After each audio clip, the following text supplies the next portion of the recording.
America, we got to get back to doing what's expected of us as free citizens in this democracy. That means being tolerant, being respectful, staying informed, and being engaged. I'm former Congressman Joe Walsh. Follow me here and join the millions of Americans who are renewing their social contract with each other.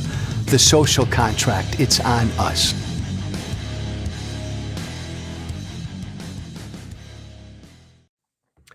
Hey, I am in a bad mood, so let's screw all the small talk. No small talk. Let's cut right to it. You know, one of the reasons I became a Democrat 2+ months ago was to help teach, inspire, show Democrats how to fight, to get some gumption, to get some courage, to get some piss and vinegar, to fight, not to back down, not to be afraid, not to be fearful, but to fight. To fight with everything they've got against my former political party, which is now full-on fascist. Fight, Democrats, fight. Look, I know plenty of Democrats know I've always been a fighter. Back in my Tea Party days, when you all probably thought I was a political asshole, I've always fought for the things I believed in. And plenty of times when I engaged in hand-to-hand combat, and I fought, plenty of times I went over my skis, and plenty of times I said things I regret and did things I regret. But you know what? When I did, I apologized. You know what? When sometimes I didn't do anything wrong and I stood by it, but I always fought. I wasn't afraid to engage in political warfare. I wasn't afraid to say what I believed. I wasn't afraid of offending people. You ask me a question, I'm going to tell you what I think. I'm not going to wait for some staffer or some pollster or some consultant to tell me what to say.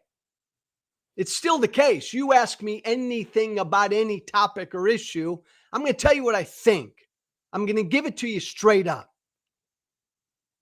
There aren't enough Democrats who do that, and there aren't enough Democrats, I've discovered in my new political party, who fight, who are not afraid to engage and to go at Republicans on any issue, on any turf.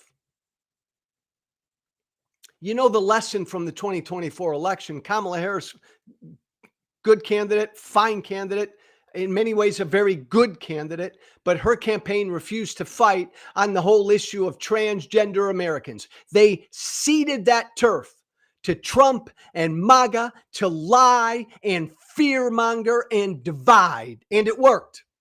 Because Democrats were missing in action. They wouldn't fight on it. Trump thinks right now he can do the same damn thing on the issue of crime. And Democrats are going to be afraid to fight him on crime. And Democrats are vulnerable on crime. All the pollsters and consultants tell every elected Democrat, you're vulnerable. So you got to, maybe this is not a winning issue for you. Trump sending troops into Washington, D.C. Trump's getting tough on crime. Hey, Democrats, you ought to back down. This isn't a winning issue for us. Bullshit.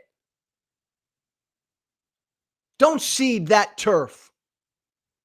What Trump is doing is wrong. He's lying about crime, and he's fear-mongering about crime, and he's demagoguing about crime, and everything he's doing, nothing he's doing will have any impact on crime. Fight him on that issue, Democrats. You know, ever since Trump, came out at that presser 2 days ago and lied through his teeth about everything when it comes to DC and crime, I've been watching and observing Democrats, and they've been kind of hesitant, little trepidation. The polls tell us this crime issue, like the transgender issue and the immigration issue, the polls and the experts and the consultants tell us this is not one of our stronger issues. So maybe, you know what? Maybe we shouldn't engage in on this issue. And so Democrats have been kind of hemming and hawing, looking the other way instead of fighting on an issue they can win on if they just fucking engage and fucking fight. By the way, this is just like the immigration issue, right? Democrats, right? Always a vulnerability of you. I say this as a former Republican. Democrats were asleep at the wheel when it came to immigration. So Trump could play that issue of immigration, right? And it was a winning issue for him. And you Democrats were afraid to talk about immigration. You didn't want to offend your far left, but you knew it wasn't a really good issue for you politically because the pollsters and the consultants told you that. So you ceded the whole immigration thing to Trump. Well, looky here. Look what's happened. Trump's numbers on immigration are in the tank, You know why? Because you've begun to fight back, Democrats, because Donald Trump is disappearing 92-year-old grandmothers off of our streets, detaining them, and then deporting them without any notification. And because Trump is engaging in such abject, un-American cruelty on the issue of immigration, well, doggone it, the Democrats found some gumption. They found some courage, and they're fighting back. They fought back in Los Angeles, right? Trump sends military, the National Guard and Marines out to the streets of LA a couple months ago to do nothing but sit on their ass. It was all a show. It was all just Trump demagoguing the issue of immigration again and violence on our streets again. And Democrats initially backed down, but then Democrats began to fight back. And look,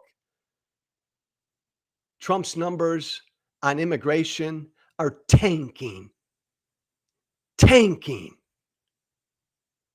Because Democrats, you learned, I'm not going to give that issue to them. Maybe we've been a little weak on immigration, but I know Americans don't want this. Americans don't want our immigration cops hanging out in Home Depot and 7-Eleven parking lots and parks and daycare centers and hospitals and courthouses, grabbing people who are here legally, grabbing people who've been here for years, contributing taxes, paying taxes, and contributing to the life of America. Because Trump's doing all of that, man. Oh my God, now we can pounce.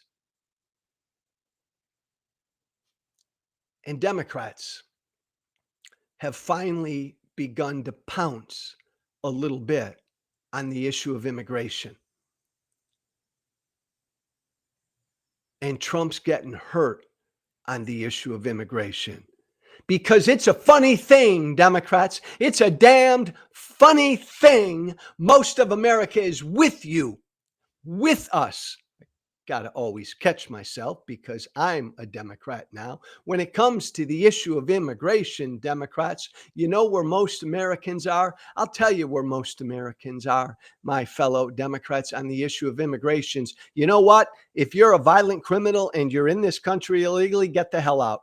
That's where most Americans are. If you've been here for years contributing to this country and you have no criminal record, no, we don't want our ICE cops grabbing you off of the street and disappearing you. No, we don't want that. No, you're a foreign student here on a student visa and you're critical of Israel or you're critical of whatever. No, we don't want we don't want an America that denies you the ability to come to school here. You see, most of America, Democrats, is with just sort of defend the border common sense with everybody else because most of America knows our politicians and big business created our fucked up immigration rules and system. And Democrats, my fellow Democrats, yes, Traditionally, historically, you've been weak ass on crime, too damn weak ass on crime. You've had prosecutors and judges, man, a revolving door. Somebody commits a crime, a gun crime, and you're right back out on the streets. You've been easy on crime. You've ignored street crime. Well, looky here, Democrats. Donald Trump is giving you an opening. Look what he's doing, man. He's got troops on the streets of DC now. No reason for them. None. Washington, D.C. is the 21st most dangerous city in America. 30-year low when it comes to violent crime. No need for National Guard and other military on the streets of D.C. Trump is doing it to scare you, Democrats. Trump is doing it because he's setting the table, because he wants a damn police state. But most of America, Democrats, most Americans, Democrats, don't want the military on our streets. Period. Period. So speak to that, Democrats. Fight Trump on this, Democrats. 9 of the 10 most violent cities in this country are in red states. Repeat after me, Democrats. Don't back down on this issue of crime. You found your footing a little bit on the issue of immigration.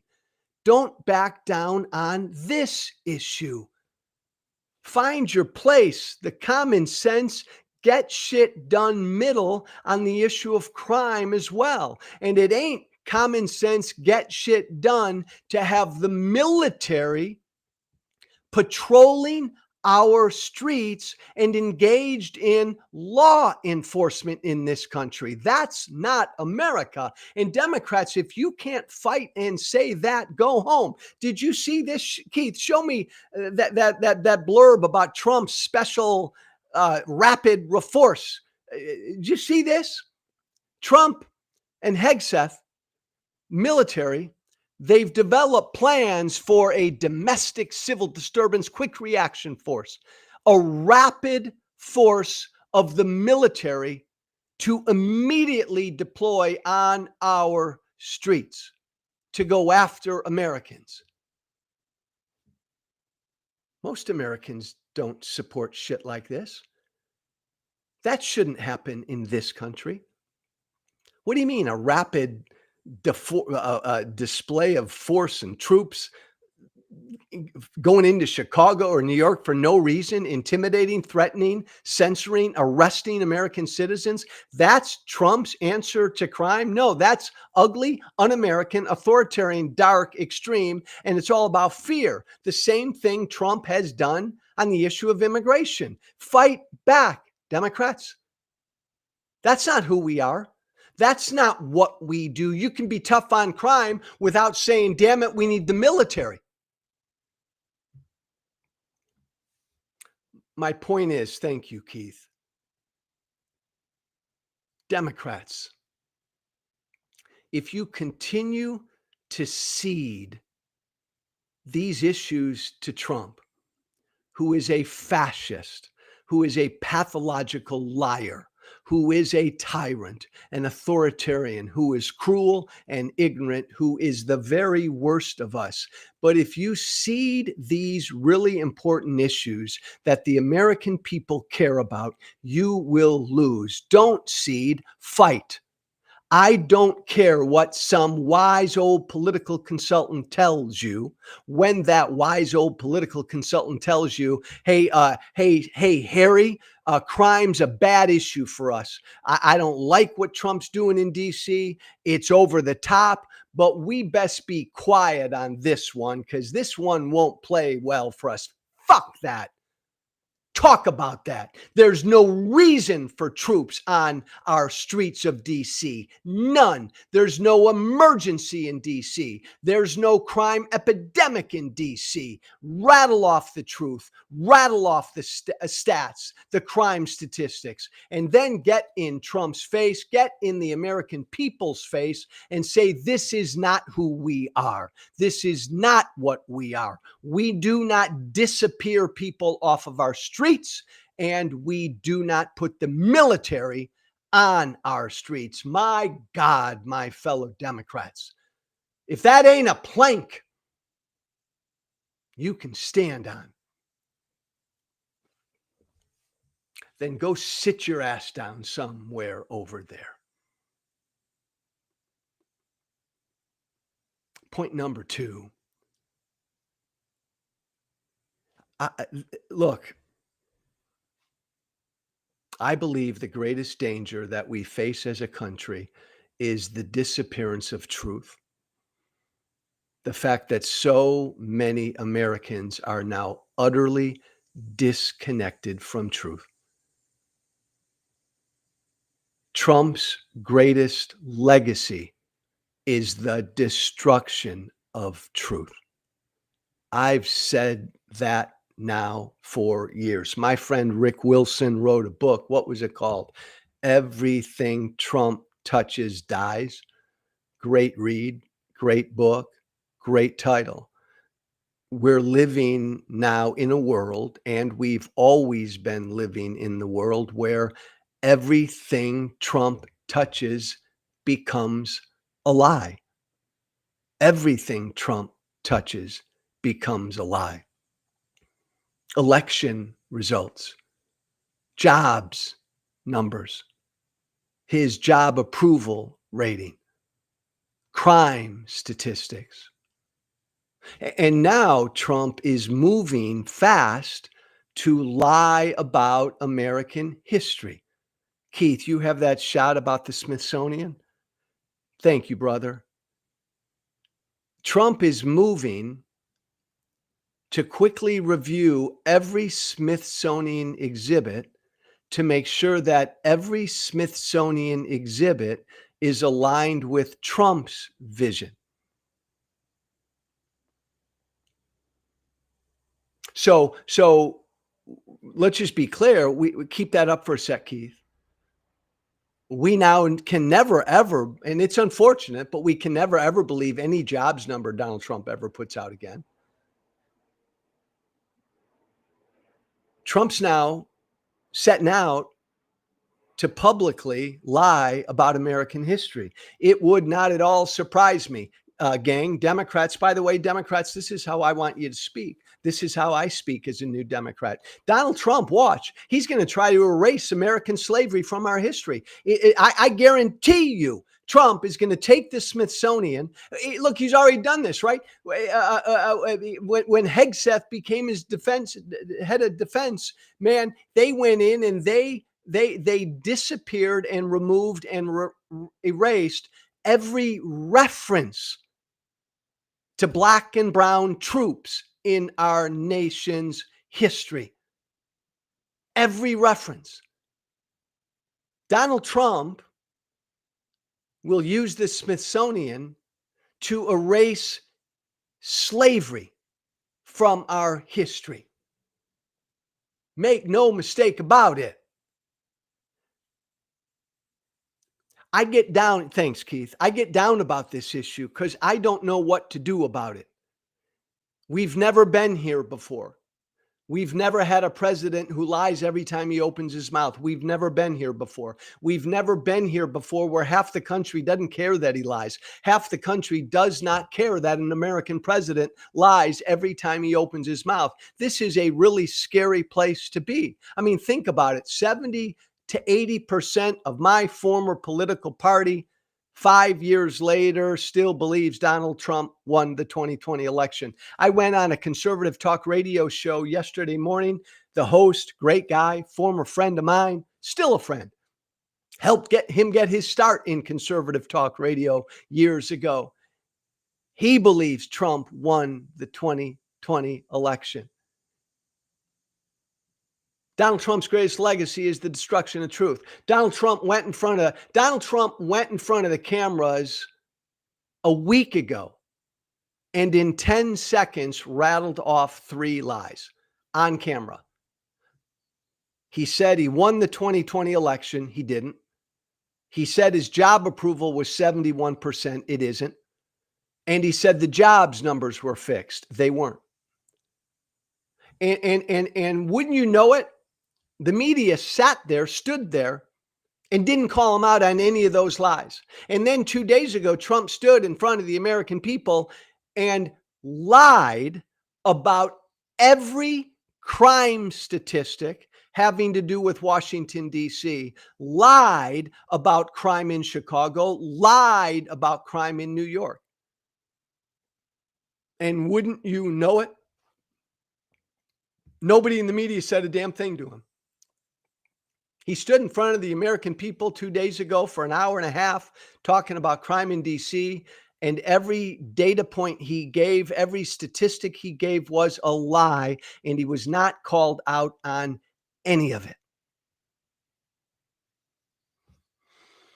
And now he's got his sights set on American history. Bye-bye slavery. Slavery never happened. So what can we do? What do we do? We have a pathological liar in the White House whose greatest legacy is the destruction of truth. Half of America believes his lies. Oh man, you live in a country with people untethered to truth? I don't know how that country survives. I don't. So, I struggle with this, and I struggle with how to fight back. A wise friend of mine last night compared it to trench warfare. We have to engage in trench warfare, all of us, to defend truth. Not your truth or my truth, but just truth. Basic truisms. Slavery was a real thing. Donald Trump lost the 2020 election. Haitian migrants were not eating cats and dogs in, Springfield, Ohio. What we have to do, because the media ain't going to help us. The media, shame on you, CNN. I go on CNN, shame on you. Shame on you, MSNBC. I go on MSNBC, shame on you. They've given up calling Trump out for his lies. So what does a people do to fight back? A people who believes that truth matters. We engage in trench warfare. What do I mean by that? I mean that, and you know what? Everybody, again, every day, we're always asking, what can we do, Joe? What can we do, Joe? Don't want to just bitch and moan about the madman in the White House. What can we do? Here's something you can do. You can engage in trench warfare every day and every week to defend truth. What do I mean by that? I mean, on every social media platform you have, you could post every day, Donald Trump is a pathological liar. You can just post that once a day, put it out there. And what if all of us did that every day? Donald Trump is a pathological liar.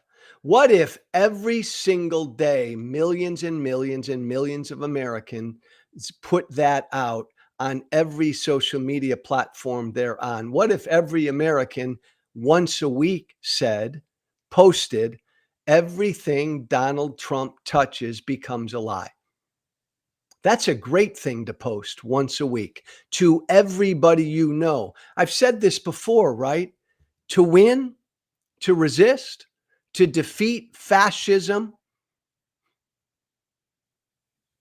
Remember, I was on foreign TV yesterday or the day before, and somebody asked me, the host asked me, "Is fascism coming to America?" I said, "It's already here." So it's here. It's here to defeat it. And a big part of fascism, right, is the lie, is lying. A fascist, a tyrant, a dictator survives by lying.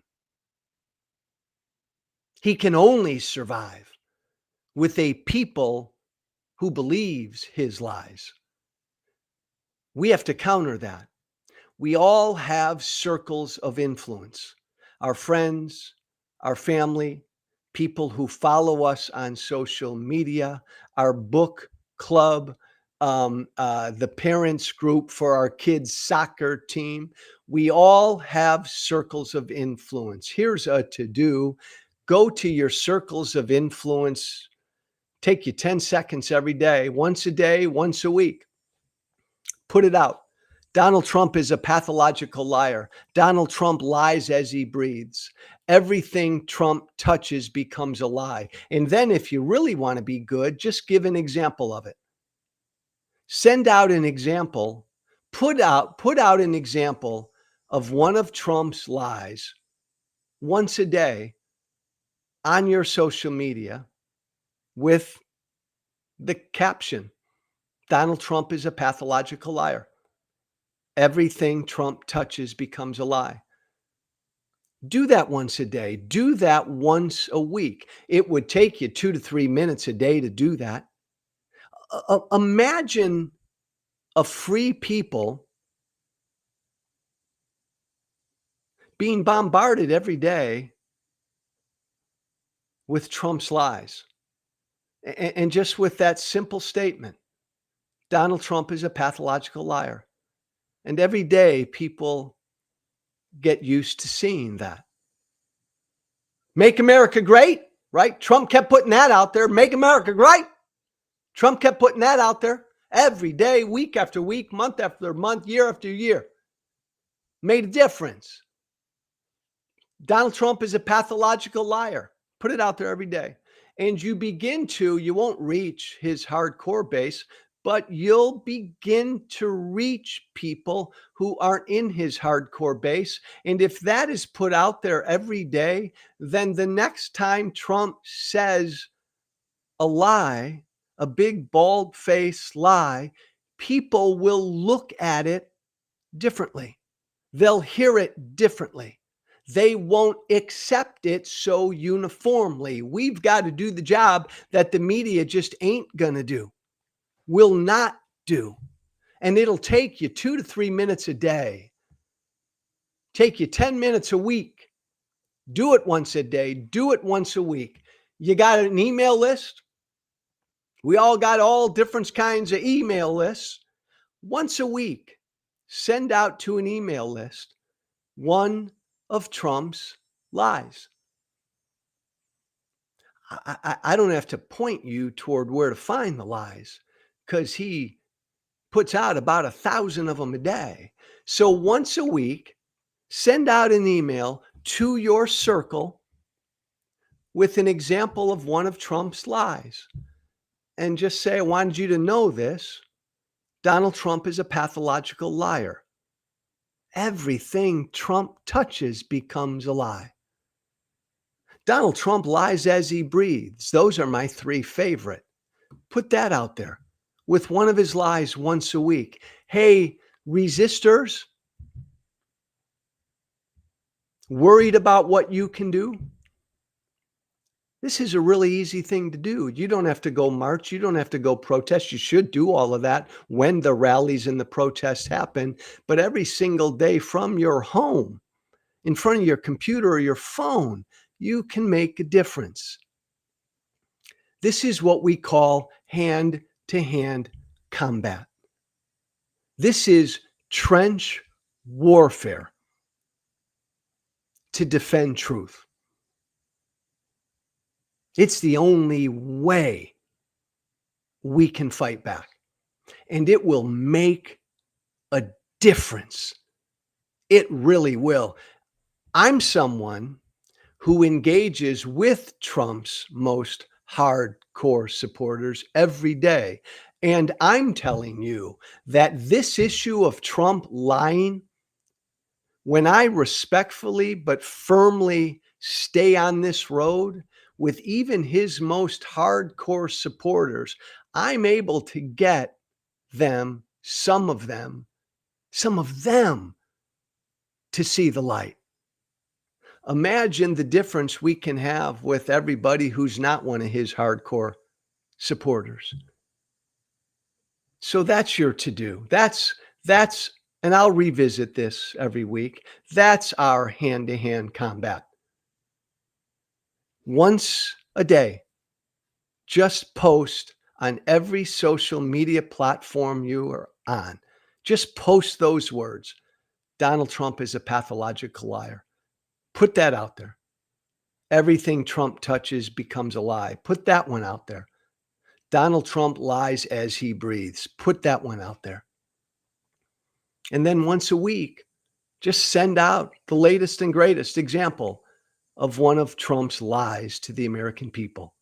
And say, just wanted you to know, just wanted you to be aware. Have a great weekend. Trench warfare to defend the truth. A free people, untethered to truth, is no longer a free people. And we're marching down that road pretty damn quickly right now. It's up to us, the people, to get the American people off of that road. Do it. I had two other things I wanted to talk about, but I'm not. I want to say two final things here as I close. I'm on every social media platform. Duh, right? Twitter. It's not X, it's Twitter, Blue Sky, Threads, Facebook, Instagram, TikTok, YouTube, and Substack. I'm on every platform, and I yell, holler, scream, put this stuff out multiple times every day. My Substack, Social Contract with Joe Walsh, you see it scrolling there during every show. That's like Grand Central for Joe Walsh. Everything I say, do, think, and write, we put on Substack.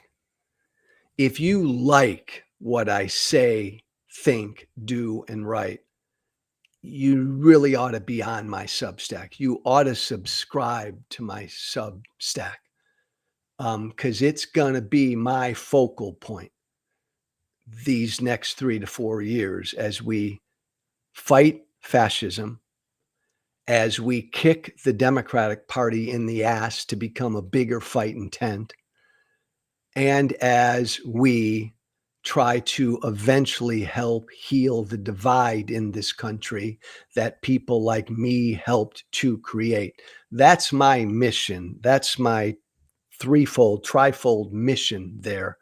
And I'm all over Substack with all of that. So I encourage you all, jump on board, join, and subscribe to my Substack. Last thing, email me about anything, guys. The Social Contract with Joe Walsh at gmail.com. All one word. There it is. Thanks, Keith. The Social Contract with Joe Walsh, all one word, at gmail.com. Good, bad, or ugly, man. Send me any constructive criticism, man. Doesn't even have to be constructive. I'll be constructive in my reply. You want to email me, do. It's Wednesday. Have a great Wednesday. Be brave. Thank you for listening.